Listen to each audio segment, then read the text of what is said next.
si Marley Pantinopli Casaria, 45 years old. I'm the diabetes patient.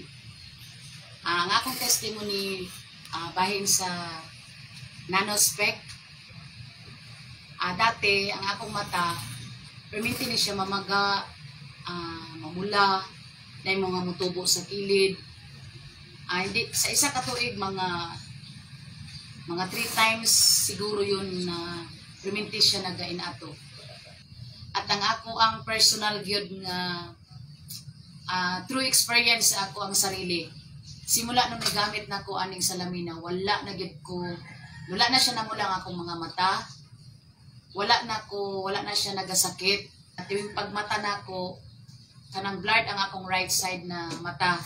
Pero pag isuot na ako akong salamin, mga 3 to 4 hours na akong suot, mawala gid siya ang pagka-blurred. Kaya back to normal siya.